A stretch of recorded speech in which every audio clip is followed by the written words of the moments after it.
Las versiones emitidas en este espacio son de exclusiva responsabilidad de quienes las emiten y no representan necesariamente el pensamiento de Radio Fantástica de Talca.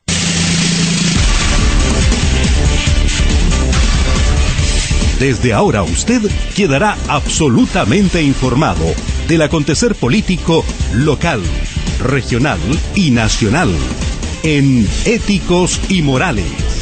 Éticos y Morales, periodistas, comentaristas y los más importantes invitados analizarán con absoluta independencia y sin compromisos nuestra contingencia y marcarán la pauta informativa del nuevo día. Éticos y Morales, con el periodista Jaime Morales Amaya.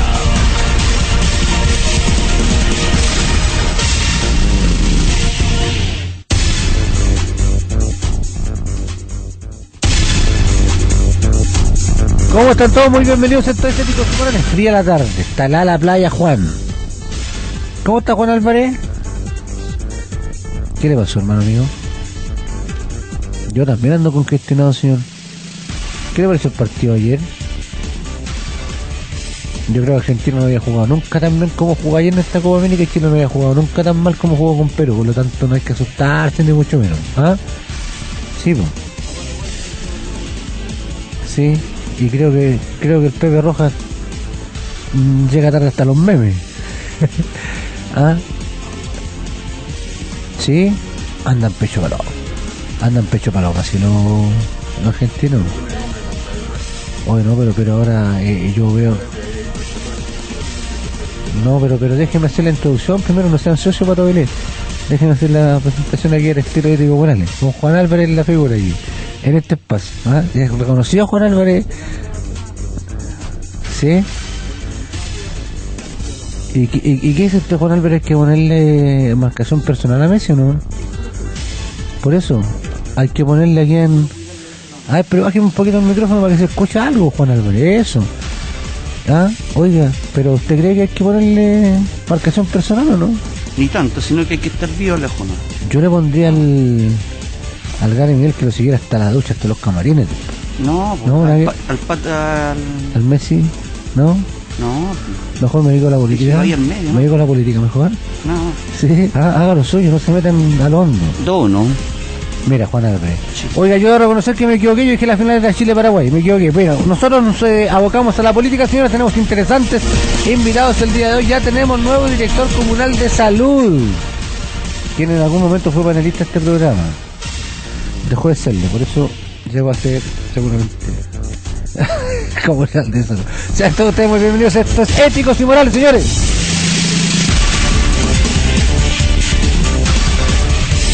Somos Éticos y Morales, donde la contingencia local, regional y nacional está siendo analizada por importantes invitados.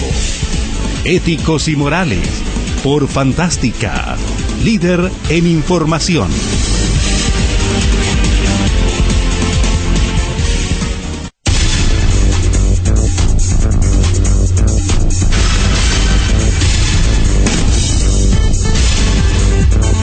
Ya, Juan Álvarez, muchas gracias por esta introducción. Tenemos importantes invitados el día de hoy. Panelistas están los días miércoles, yo creo que lo muy afectuosamente. Ustedes ya podrían haber escuchado su ronca voz, don Patricio Áviles. ¿Cómo le va, Patricio? Con frío nomás, con frío. Hace frío, ¿eh? Sí, pero ¿te está cuidando? No hay nada que... Mira, aprendí de una... Agosto, se viene. Aprendí de una cuñada que hay que usar bufanda de seda. Sí, ¿y por qué seda? Porque se calienta, abriga la garganta y no hay problema. Ah, ¿sí? Sí. Y el resto se resuelve. Hay que usar bufandas de otros lados. Vamos a comprar un par de bufandas de seda. Don Rolando Fuentes, nuestro distrital de la Unión Demócrata Independiente. ¿Cómo le va? Bienvenido, buenas tardes, don Rolando. ¿Cómo estás tú, Jaime, Patricio? Buenas tardes. Oiga, debo decir que se ve muy bien, don Rolando, no lo habíamos hace tiempo. Sin bufanda de seda, sí, una bufanda normal, vamos a tomar el consejo. Oye, no, pero se ve muy bien, está muy en forma, lo que provoca envidia sana, mentira, señor, la envía, donde sea.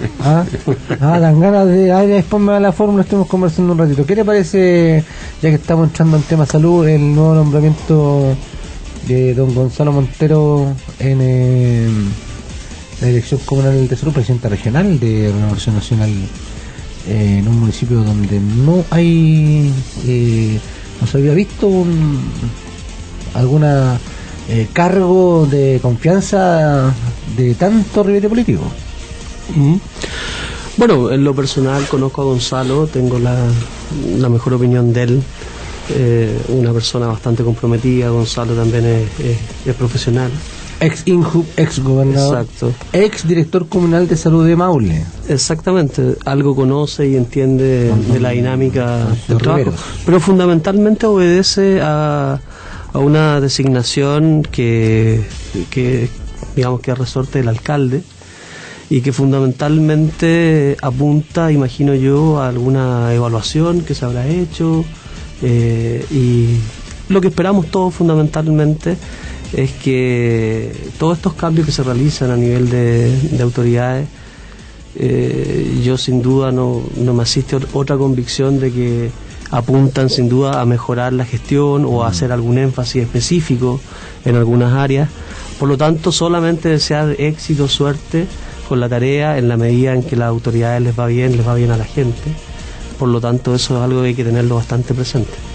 Yo, don Patricio, tengo también coincido con lo que dice don Rolando, un ingeniero comercial con mención en administración, viene básicamente, siento yo, puedo interpretar válidamente, desde la interpretación hecha con mi opinión, a ordenar un poco la casa administrativamente al interior, porque se están identificando algunas posibles irregularidades, lo reconoce el propio alcalde al interior. Por lo tanto, un ingeniero comercial que sabe un poco de salud, no tanto como un doctor, o sea, considerablemente menos que un doctor, pero sí de administración. Por lo tanto, viene un poco a reforzar esa área, como dice nuestro presidente distrital de la UDI. Yo creo que un buen nombramiento, digamos, primero porque cumplen los 3 requisitos básicos en esto. Primero, un requisito político, obviamente. O sea, para nadie no es un misterio que el alcalde Castro está en un proyecto de más largo plazo y eso tiene que ver con estas decisiones. ¿Va a ser ese proyecto a largo plazo que usted identifica? Quiere ser candidato a senador. ¿Y este es un guiño a Renovación Nacional también? Lo que pasa es que necesita acumular fuerzas políticas. ¿Pero un guiño? Un guiño. Claro. ¿Sí? Pero además, Gonzalo asume un desafío en un momento complejo, que tiene una tarea difícil, es una figura que tiene experiencia en el área pública, conoce el tema, no está introduciéndose en el tema, y va exactamente a tratar de resolver el nudo que se le creó al alcalde. Es una muy buena decisión política. Comparto con usted también. ¿Está asertivo, Pato Vila, hoy día? ¿Ah? Está asertivo, muy bien, como siempre. Sí. Entonces yo creo que ahí está. Ahora, el desafío es que Gonzalo lo haga bien, en el sentido que resuelva un nudo, y yo diría que lo más importante es lograr que uno de los aspectos que yo he señalado muchas veces en este programa, la municipalidad, o sea, el alcalde tiene una función más allá de ser encargado de ser yornato, y por tanto el tema de mejorar la gestión en salud para la población de Talca, que tiene alrededor del 98% se atiende en la red de salud primaria municipal, es muy clave, muy decisivo. O sea, la inmensa mayoría de nuestros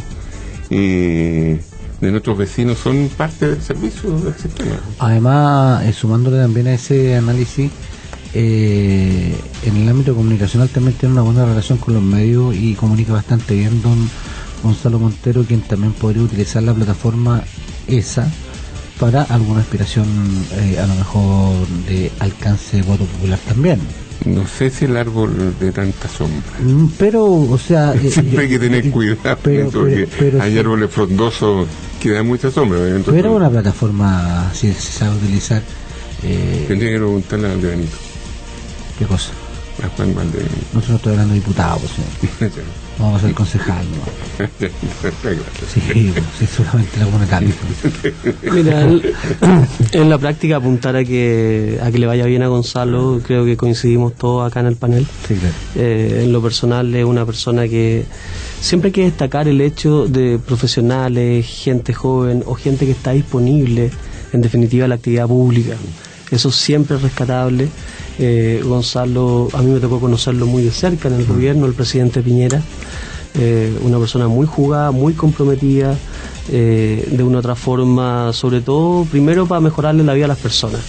Y de verdad, de todo corazón, el mejor de los éxitos, insisto, cuando las autoridades de gobierno, sean los gobiernos locales, sean los gobiernos provinciales o en el gobierno regional o en el gobierno central, lo hacen bien, eso tiene un impacto sin duda en la calidad de vida de las personas, y los que estamos en la actividad pública, los que estamos en política, tenemos que siempre privilegiar aquello. Don Patricio. No, yo comparto, yo vuelvo a repetir, yo creo que una muy buena decisión política, un minuto, Buena y por tanto hay decisión que empujar, esperar los tiempos, esperar que esta cosa se desarrolle en plenitud, que tenga Ya, todas las sobre, facultades para poder resolver. sobre las posibles irregularidades, ¿alguna opinión al respecto o vamos a que las instituciones funcionen? No, yo creo primero... Yo aquí tengo una boleta, se la voy a mostrar. 579 horas extra. 579.000 pesos en hora extra. O sea, yo creo que aquí hay dos temas que son distintos. ¿De quién estaba subrogando?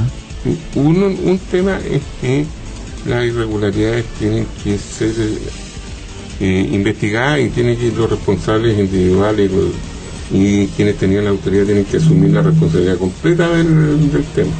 Ahora, refleja un tema desde el punto de vista político más de fondo. Ahí es obviamente el carácter de una gestión que tuvo su centro en otras áreas y no en los centros ni salud ni educación. Si uno mira los indicadores en educación, ¿sí?, y mira la situación de salud, esto ha sido en general una gestión caracterizada porque eso no estuvo dentro de la agenda de trabajo. Sí estuvo en las inversiones, hay un conjunto de inversiones bastante interesantes en salud, pero desde el punto de vista de la atención, y desde el punto de vista de satisfacer la demanda y la prontitud de la demanda que tiene la población, está claro que no está.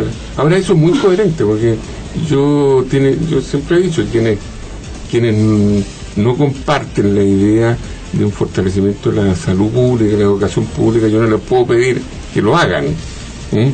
Y el alcalde Castro representa un sector político del país que no cree en estas tareas.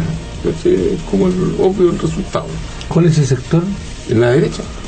Pero específicamente en qué tarea no me quedó claro. O sea, ustedes representan un sector desde el punto de vista de las ideas que creen que la educación es un producto que tiene que ser compartido en la área privada, y que la salud es un sector que también tiene que ser compartido, no es responsabilidad pública. Bueno, ahí en el mejor de los casos tenemos fuerte discrepancia. Claro, ni exclusiva para ellos. En el mejor de los casos, en sectores de ustedes acepten que no sea exclusivamente pública. En otros casos plantean privado, francamente. Entonces yo digo, perfecto, yo no les puedo pedir, porque yo creo exactamente lo que... Yo tengo que confiar en lo que ustedes piensan. Entonces, si yo digo una figura que es alcalde, que tiene que asumir las tareas y que comparte una ideología en la cual no tiene esas prioridades, no le puedo pedir que tenga esas prioridades. Mira, yo creo que ahí es bastante bueno clarificar. ¿Clarificar por qué? Porque si no es muy fácil inducir al error, o caer en cosas bien banales como hacer caricaturas.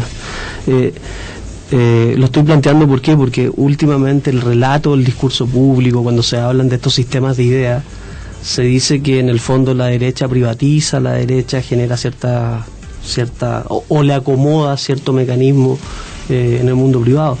Fundamentalmente nosotros nunca nos hemos opuesto a la educación pública y nunca nos hemos opuesto a la salud pública.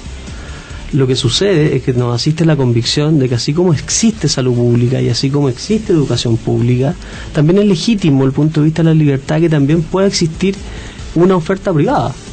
La evidencia en el mundo occidental así lo demuestra. O sea, el hecho de que el énfasis o que exista solo una mirada desde el Estado de cómo hacer salud, de cómo hacer educación, es algo que nosotros no compartimos, porque sentimos que sin duda el Estado tiene que jugar un rol tremendamente relevante, pero no por el solo hecho de que exista el Estado no puede existir la actividad privada o la actividad eficiente. Si al final lo que se necesita es que no es un privado por un privado, sino que es un privado que haga bien las cosas, que brinde calidad, que brinde de una u otra manera los sustentos que allí se necesitan.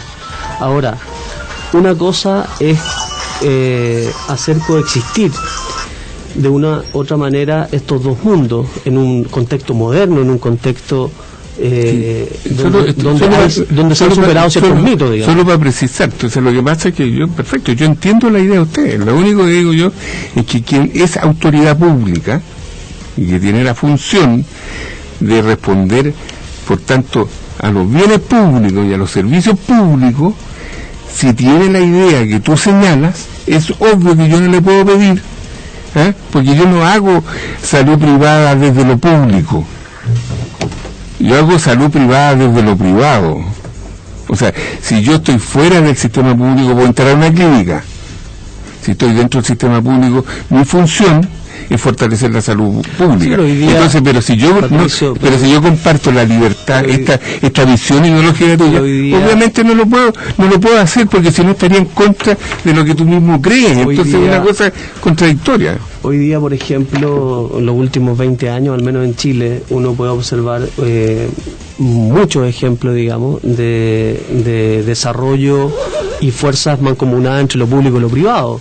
Esto es un ejemplo, digamos, que uno lo puede ver, que incluso fue iniciado en los gobiernos de la Concertación, este tipo de relación donde el brazo del mundo privado también desempeña roles que favorecen a lo público.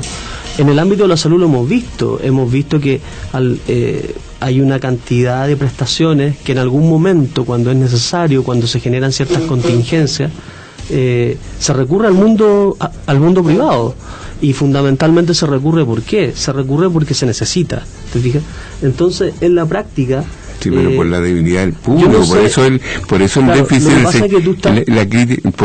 el déficit financiero del sector público. Claro, en salud, ¿cuánto es la deuda? ¿Cuánto es la deuda que tienen los privados? Y una racha enorme. ¿Cuánto tienen la deuda de los privados? Absolutamente. O sea, lo que pasa es que... Ahí estamos plenamente de acuerdo.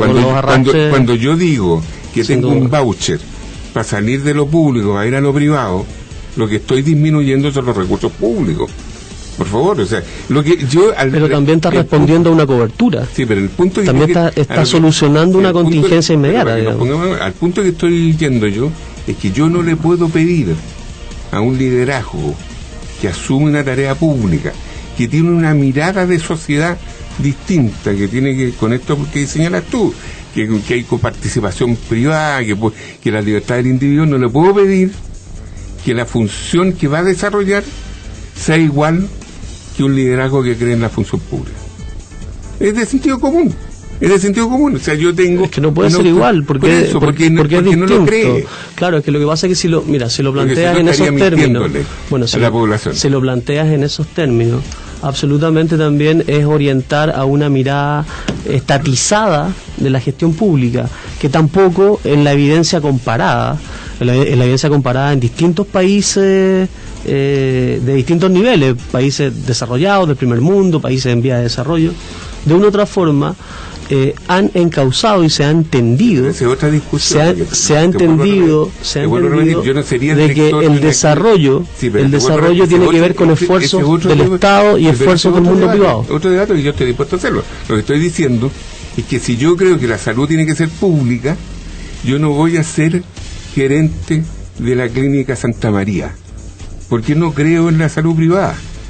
¿Te das cuenta? O sea, lo que estoy diciendo es que yo no puedo hacer, si yo realmente creo en la idea que estoy promoviendo, no puedo cumplir una doble función, porque si no la ciudadanía común y normal piensa que uno lo está engañando. Don Rodrigo Hernández, de Revolución Democrática, ¿cómo le va? Buenas tardes. Buenas noches. Buenas tardes.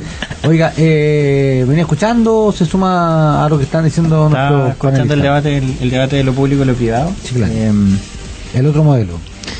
Sí, aquí yo no sé si aporto a la discusión o no con esto, pero además está el hecho de lo que ocurre cuando tienes una autoridad política que pasa desde el sector privado al sector público.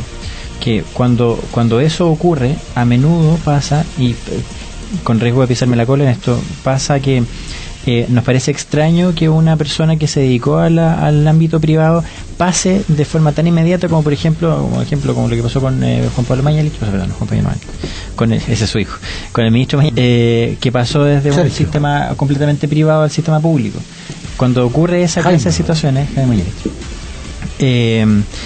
a uno le hace ruido, y yo creo que también tiene que ver con una cuestión un poco de guata ciudadana, que es cuando uno observa que una persona que tiene intereses creados en el ámbito privado pasa al ámbito público de forma tan repentina, no solamente por el hecho de que uno tiene que tratar de decantarse, creo yo, por una cierta identidad de lo público, de defender lo público por una cuestión ideológica en el sentido positivo. Yo creo que además está el hecho de que levanta cierta suspicacia en ver a una persona que trabajó en un ámbito público, que tiene intereses privados, digamos, en un ámbito privado, en que genera cierta información que también es relevante saber al momento en que pasa al ámbito público y luego vuelve al privado.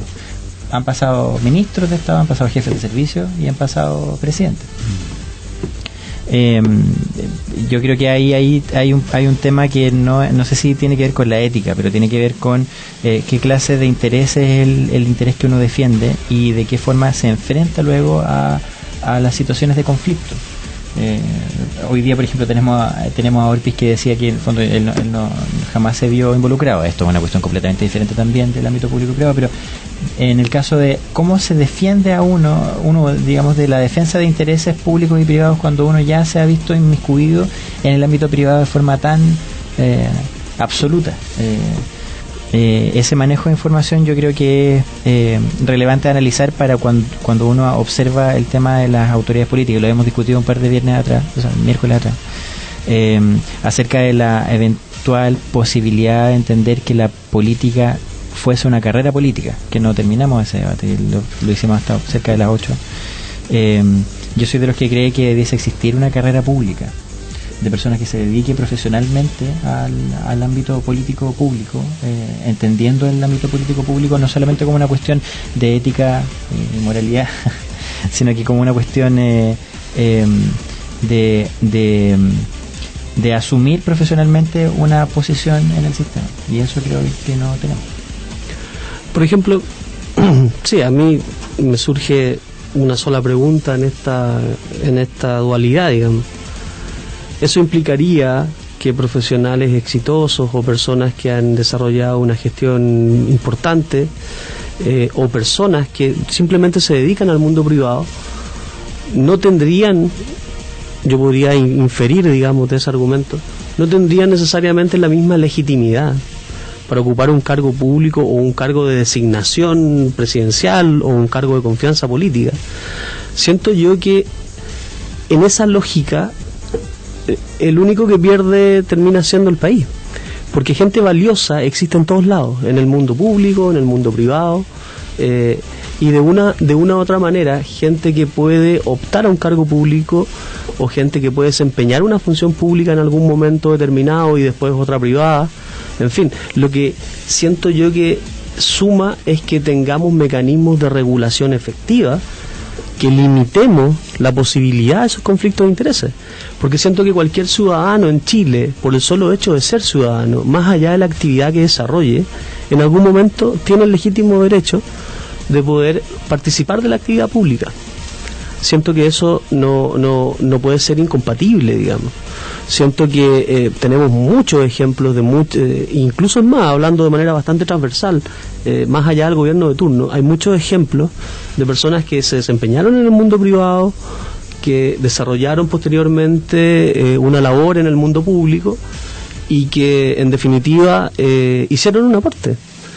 Hay otras que a lo mejor podrán ser cuestionados desde el punto de vista de los intereses o desde el punto de vista de sus conductas, en fin, como también hay actores que han trabajado permanentemente en el mundo público y también han tenido aciertos y desaciertos, no sé si me explico. O sea, siento que es parte inherente del derecho de la ciudadanía, del derecho de participar, está quizás bastante más arriba que la posibilidad de la discriminación dependiendo de la actividad a la cual se realiza.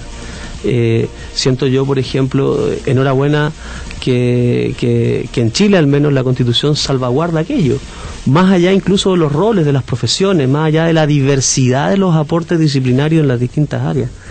Ahora, ¿qué es lo que creo yo que tiene que existir? ¿Y dónde tiene que estar el consenso? Precisamente en buenos instrumentos de fiscalización, en cuando las cosas se hacen mal, poder revertirlas, poder generar mecanismos que permitan modernizar la gestión del Estado. La modernización del Estado también implica la sumatoria de esfuerzos de todos los sectores.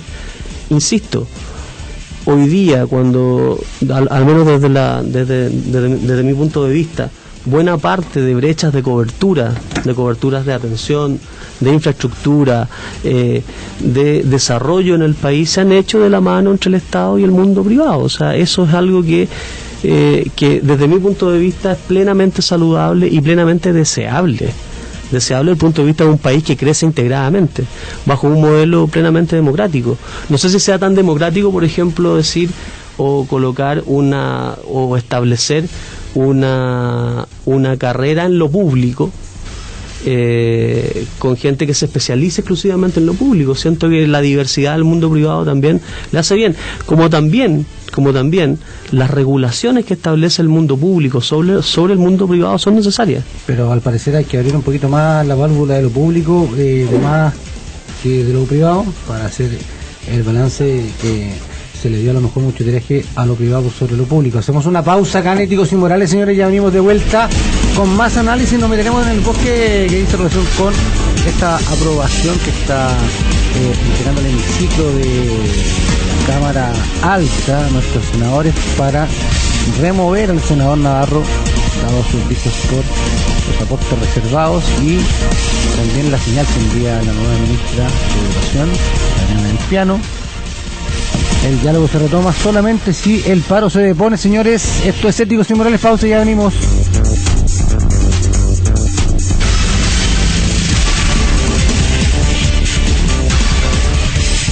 Éticos y Morales, independientes y sin compromisos. Éticos y Morales, por Fantástica. Conduce Jaime Morales Amaya.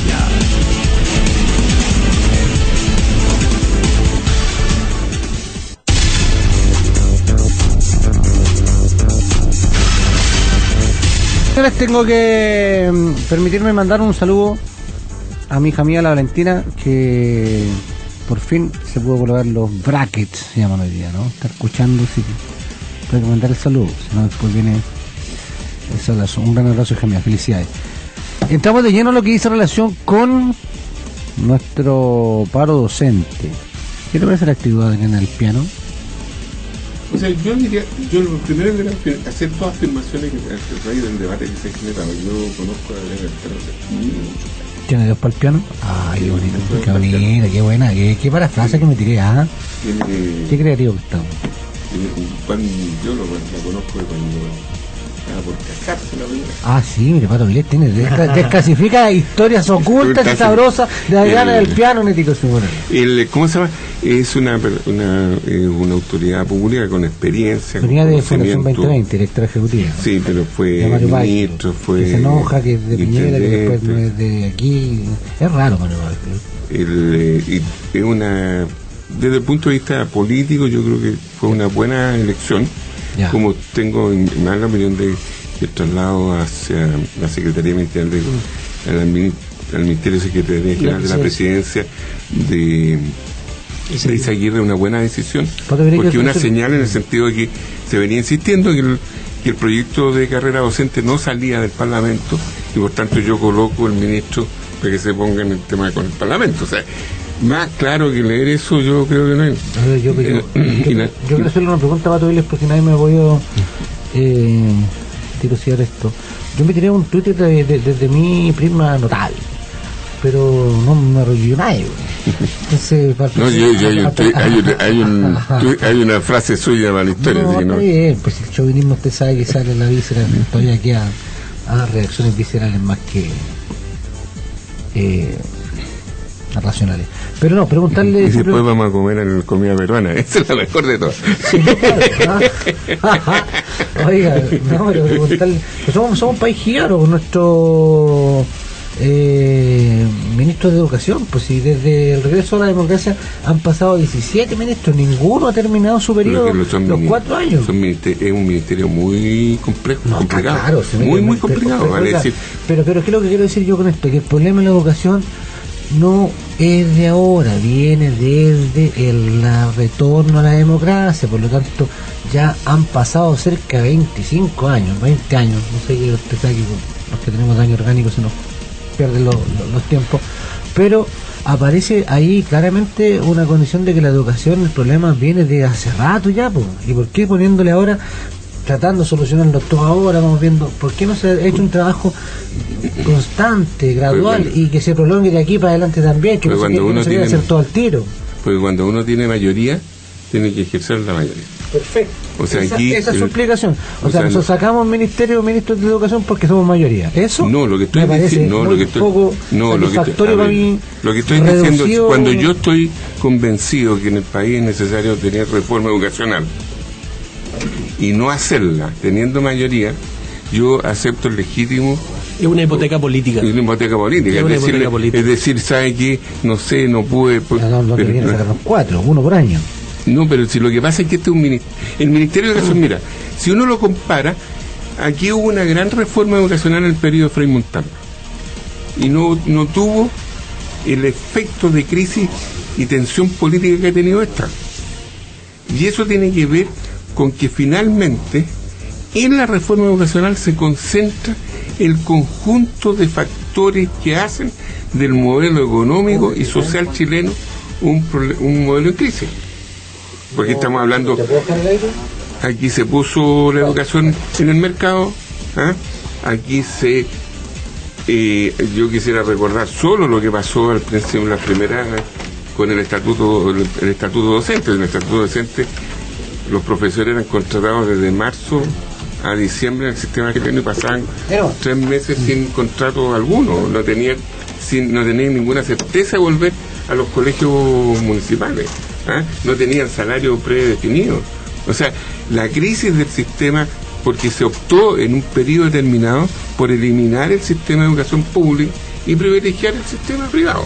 Y eso es una mirada ideológica que se hizo desde la fuerza, ni siquiera desde un escenario político distinto. Queremos saludar al presidente regional del Colegio de Profesores, don Cristian de la Fuente. Queremos saber qué está ocurriendo con este paro docente, se adelantan o se adelantan las vacaciones. ¿Qué pasó con la asamblea última, don Cristian de la Fuente? ¿Cómo le va? Buenas tardes. Buenas tardes, Jaime, y buenas tardes al selecto panel ahí que te acompaña y a los auditores que están escuchando el programa en este horario. Muchas gracias, presidente. Cuéntenos cómo va el paro docente en la región del Maule, que ahí se volvió en Curicó, cómo está Talca, las cabeceras provinciales. Mira, hoy día estamos terminando hace poquito una asamblea regional, donde estamos haciendo obviamente la evaluación de la situación regional, y obviamente que nos estamos encontrando con situaciones muy particulares a raíz de lo que en principio el ministro en algún minuto dio como orientación la posibilidad de adelantar vacaciones. Ese adelantamiento de vacaciones no tenía un mayor sentido de que ir tratando de romper la movilización, pero finalmente a través de la Seremi de Educación y las de PROE también se siguió en esa orientación y tenemos en este minuto comunas que incluso están en paro, pero tuvieron que tomar vacaciones no por gusto de los profesores, sino que porque eso es una atribución que tienen los sostenedores.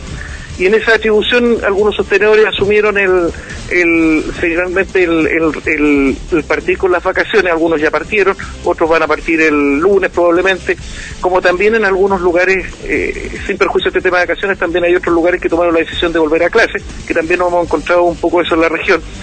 Y la verdad que, bueno, estamos nosotros como región asumiendo el mandato nacional. Mientras eso no cambie, nosotros no podemos dar una orientación distinta más que seguir en el paro, pero sí en el acuerdo de la Asamblea Regional, que creo que es importante, a raíz de la carta que se le envió a la Presidenta de la República por parte del Colegio de Profesores, es que nosotros obviamente que valoramos esa nota que se le está enviando a la Presidenta, pero por otro lado también estamos invitando al Directorio Nacional a que instalemos una mesa de conversación en términos de avanzar efectivamente en lo que es la carrera profesional docente.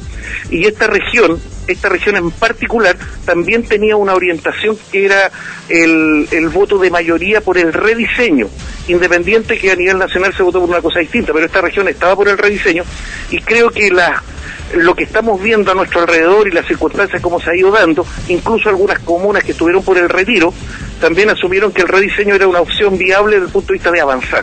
Y creo que eso nos está ayudando. Es decir, en este minuto nosotros vamos a enviar nota a Santiago con respecto, tomamos varios acuerdos, pero ese es un acuerdo importante, en términos de que darle el voto de apoyo al Directorio Nacional para que pueda retomar las conversaciones y efectivamente podamos tener, que es lo importante como objetivo, una carrera de profesional docente donde esté la mirada del magisterio, que es el problema que teníamos con respecto al proyecto, que la mirada del magisterio no está. Si logramos instalar esa mesa, más lo que ya la Comisión de Educación de una u otra manera había aportado con su propuesta de algunos puntos donde efectivamente nos estaban solucionando algunos temas que eran parte de los nudos que teníamos perfecto de la carrera, creo que está bien. Entonces por eso digo que en este minuto la región, y digo que esta ha sido una región muy ordenada, muy orgánica, en eso creo que hay que decirlo públicamente, sin perjuicio de que puedan haber diferencias, pero nos hemos respetado todos como región. Y ¿Cuál es la raya para la suma de esta asamblea que tuvieron ahora? ¿Siguen en paro en la región del Maule? Sí, seguimos en paro. Por ejemplo, aquí hay comunas,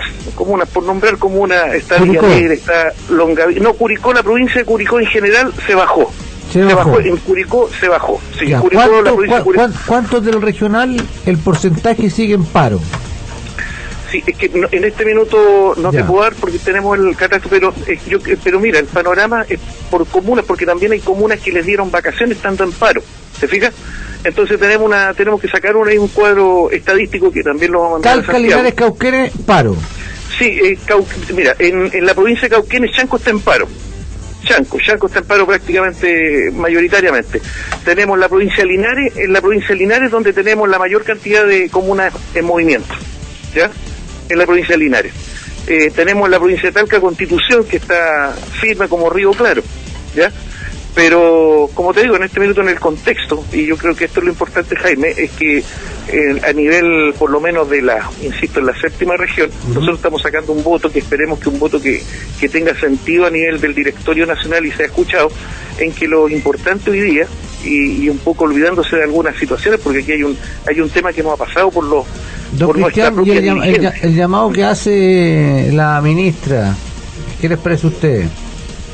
Sí, lo que pasa es que la ministra en algún momento cometió, parece, un error. Yo no lo he escuchado todas las declaraciones, parece que ha tenido más de una en el día. No, simplemente que se bajen del paro para seguir las conversaciones, centrémonos en eso nomás. Pero parece que hubo una parlamentaria, Yanna Proboste, también otros parlamentarios por ahí que le están... Sí, la Camila Vallejos también. Que calme un poquito el tema del diálogo. Lo que pasa es que la ministra, algunos pensaron, yo en lo particular siento que una ministra más no tiene mayor relevancia con respecto a un cambio que era necesario para destrabar un poco el tema del diálogo, y la ministra que está ingresando viene del mundo del 2020, es técnica, no es lo que esperaríamos de una vez por todas, tener una ministra que alguna vez ha hecho clase en enseñanza media, en enseñanza básica, en prebásica, ojalá, o en educación especial. Quizás no vamos a tener en algún tiempo lo que quisiéramos. El colegio de profesores no acepta condiciones para bajarse, pero sí el ministerio tiene que aceptar condiciones para que se haga el paro, ¿una cosa así? No, es que lo que pasa es que la ministra no puede entrar diciendo cosas que el otro ministro finalmente no las cuestionó. La epidermis de los profesores es muy sensible, a un cristiano no. ¿Ah? La epidermis de los profesores de repente es muy sensible. Está recién entrando y ya se les cruzó. No, si yo quiero que me entiendas, el problema nosotros no es la ministra, ese problema lo tuvo la presidenta, ella es la que cambió los ministros, nosotros no cambiamos, de hecho no existe ningún mandato en ninguna asamblea nuestra donde se haya pedido el cambio de ministro, si el cambio de ministro fue generado exclusivamente porque la presidenta de la República, me imagino que interpretó que no era conveniente que siguiera, es más, quedó en una ubicación donde más encima va a tener que generar la tramitación de proyectos. Si yo lo que de este minuto tenemos es que la ministra yo creo que tiene que sentarse entendiendo de que hizo el calentamiento previo, pues no puede entrar en frío. Entonces en este minuto yo creo que entrar con complicaciones en el diálogo no es lo correcto. En este minuto el Colegio de Profesores le está enviando una nota a la Presidenta de la República, cosa que no ha respondido a 2 cartas la Presidenta. Si es un tema, le estamos mandando una tercera carta, y créeme que el sentido del documento, yo por lo menos la lectura que hicimos, es positivo, si no es una carta complicada ni de conflicto, una carta donde se le pide que reciba a los dirigentes del Colegio de Profesores para empezar a tener una conversación distinta y empezar a destrabar el conflicto. Eso creo que es lo importante hoy día, destrabar el conflicto y poder lograr el objetivo. Si el objetivo nuestro no es estar en paro, ni quizá haya un ministro, que llegue otro, no, el problema nuestro es tener una carrera profesional docente que considera a lo menos las propuestas que el colegio está haciendo. No estamos diciendo que la carrera sea necesariamente el 100% de lo que dice el colegio, pero creo que sin la mirada de los profesores, que somos finalmente los que estamos trabajando en el aula, no sería correcto. Ya están conformados en la mesa. Pero bueno, ya, don Cristian, lo dejamos y vamos a requerir de su visión seguramente durante los próximos días. Que esté muy bien. y ningún problema, Jaime. Un saludo a todos y que estén bien. Muchas gracias, don Cristian de la Fuente. Una sola precisión, Adriana del Plano ha hecho clase. ¿Ha hecho clase? Sí. Sí. O sea, viene de aula en cualquier de los pero profes. el tema no es eso. No, está claro, pero lo que digo es que se construyen imágenes. Pero Mira, ¿sabes qué? Bueno, disculpa. Yo sigo con mi hija escuchando y la tengo ahí y una de las que se quiere sumar a la fuga de Colegio Municipal. Estoy en Marto Donoso Espejo. Hicimos ahí algunos esfuerzos académicos para que pudiese llegar ahí, y yo ya estoy casi convencido por este tema de las prevenciones, que va a ser constante, cerca de los 1.500 ya que se han fugado. El tema es complejo, son ya cuántos meses. Bueno, pero mira, sí, centrándonos un poco en lo que pasó con Del Piano, ella viene trabajando en la concertación de la nueva mayoría desde hace mucho tiempo atrás. Esto no es su primera aparición, no es como que estaba en 2020 y de repente llegó. Ella fue ministra de Bienes Nacionales, fue directora de un servicio, fue directora del CERNAM, trabajó en planificación regional, estuvo desde el gobierno de Frey hasta el primer gobierno de la presidenta Bachelet. Ella tiene experiencia como operadora política y también tiene experiencia técnica en Educación 2020. Mi opinión muy personal, que aquí algunas personas también de Revolución Democrática tenemos opiniones bien diversas al respecto, pero mi opinión es que uno no puede entrar en un conflicto con los profesores desde el principio, en el entendido de que los profesores, uno de sus principales argumentos para poder rechazar esta reforma o lo que se está haciendo desde el gobierno al respecto es un argumento de desconfianza. Yo no puedo entrar, si soy un operador político de mucha experiencia, entrar a discutir desde el principio con los profesores, a ponerle una condición que yo sé que de hecho eso no va a ocurrir. Se baja el paro, ese discurso del se baja el paro y yo converso, sabemos que es muy poco efectivo y lo ha sido así desde a lo largo de todos los gobiernos de la democracia, del retorno a la democracia. Ella creo que cometió un error, y un error bastante grave, porque es ponerse la vereda opuesta a los actores relevantes. Y yo lo digo creyendo que los profesores, yo desde el punto de vista de la buena fe, que efectivamente pueden tener situaciones de desconfianza, o también desde la otra perspectiva que puede ser como realismo político, que en realidad sea un instrumento el tema de la desconfianza para llegar a algo más. En ambos casos creo yo que ella comete el error, porque entra ese juego de la dicotomía de los profesores con el gobierno, y eso no es sano, y un poco andar en lo que ya había pasado antes con el ministro Izaguirre. A mí no me gustó nada. Yo tengo mis matices. Yo creo que hay matices. Yo creo que aquí se oculta una cosa que está en el fondo de esto y que nadie quiere ponerle el punto en el centro del conflicto que hay. Porque si uno piensa razonablemente, la propuesta del gobierno es un proyecto de ley a debatir en el Congreso, que en la comisión participen todos los actores que intervienen en el área, y se provocarán las correcciones, las modificaciones al proyecto de ley que en el debate parlamentario se hace. Desde el colegio de profesores, yo comparto contigo, hay una desconfianza, pero es una desconfianza que tiene un costo brutal, porque lo que se quiere es sacar al Parlamento del medio del debate final. Quiere negociarse con el gobierno un proyecto que finalmente haga que el Parlamento sea solo buzón del acuerdo. Y eso significa quitarle al Parlamento, que independientemente del juicio que uno tenga. Mira, yo complementaría algo Pato, con lo que tú estabas diciendo. A mí me parece muy interesante el concepto, tomando un poco lo que hablaba Rodrigo. Me parece muy interesante dos conceptos que aquí han fluido en la mesa. Primero, el concepto de hipoteca política.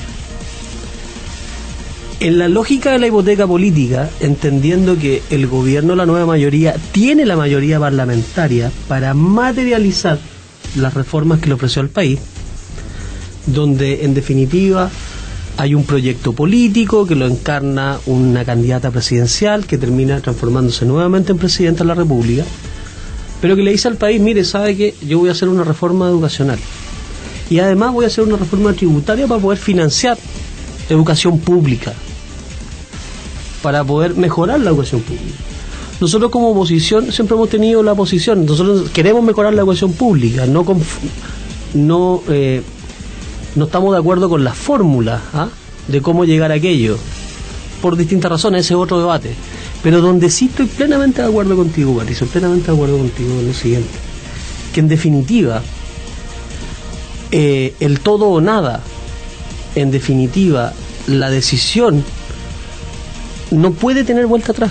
Hoy día el gobierno no tiene otra opción política que materializar e impulsar esa reforma. En definitiva, la evaluación política de la gestión del gobierno al final del periodo va a tener que ver precisamente con la materialización de la reforma. Hoy la discusión o el instalar en la mesa el paro del colegio de profesores, que podemos compartirlo, insisto, en el fondo de la reivindicación lo podemos compartir de manera bastante transversal. El problema es el siguiente, el problema es que el costo que tiene es que esta situación, año tras año, termina en la praxis perjudicando la educación pública. Lo que mencionaba Jaime no es un dato menor. Si uno revisa los últimos 5 años, el escape de la matrícula, cómo ha caído la matrícula en la educación pública, está directamente vinculado con un montón de hechos que tienen que ver y que tienen impacto en definitiva en los estudiantes. Entonces, hoy día el gobierno, que es quien tiene que liderar la implementación de la reforma, pero además de eso tiene que velar fundamentalmente, digamos, por la educación, que hoy día es un derecho, sin duda, está en una situación bastante compleja que tiene que ver con dos cosas. Tiene que ver con una ministra que en definitiva aparentemente viene e instala en 2 tiempos del corto tiempo que lleva, lo quiero dividir así, digamos. En su primer tiempo de escenario instala una lógica de continuidad del punto de vista de decir, mire, sabe que yo en definitiva no me siento a la mesa a dialogar bajo efectos de paralización. Pero hoy día en la práctica nos enfrentamos a un escenario que es tremendamente complejo, porque tenemos un colegio de profesores que ¿cuál es la posición que hay frente a este nuevo escenario? Nos vamos, señores. Sí, pero, perdón, solo... ¿En serio? Esa es la pregunta. ¿Cuál es la posición? Adriana hizo dos afirmaciones políticas juntas. 2.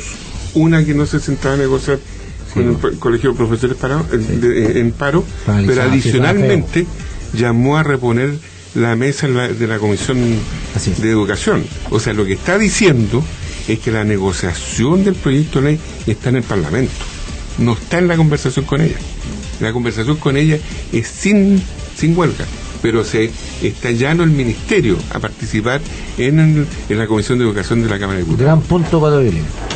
Mira, entonces es un tema un poquito más matizado. Y lo otro que voy a decir para terminar, a partir de lo que dijo mi amigo Jaime, es que hay un tema. Yo lo único que sugeriría a todos aquellos que piensan que producto, diría 2 cosas: aquellos que andan pensando sacar los niños. Primero, los colegios no son guarderías para guardar chicos, y segundo, que miren los resultados. Si en esta región algún colegio particular subvencionado tiene mejor resultado que los colegios públicos como el Marta Alonso Espejo, podría discutirse. Pero yo voy a operarme con el mejor médico cirujano, no con el que me guarda en el hospital. Y si están en huelga nos vemos, se nos va a Badoile. Lo que pasa es que es una realidad que es muy cruda, que no podemos dejar de omitir. No está claro, pero lo que estoy diciendo es que el resultado ocasional. Ya, nos Saludos a los profes y a su dignidad también. Nos encontramos el día de mañana. Este sábado me quiero comer un bife chorizo, no sé por qué. Que estén muy bien, chao.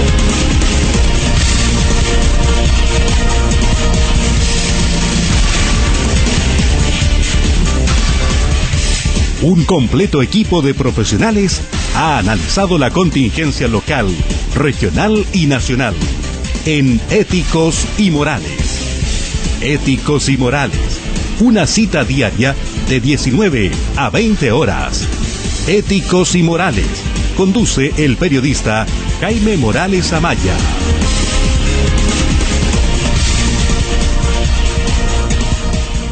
Las versiones emitidas en este espacio son de exclusiva responsabilidad de quienes las emiten y no representan necesariamente el pensamiento de Radio Fantástica de Talca.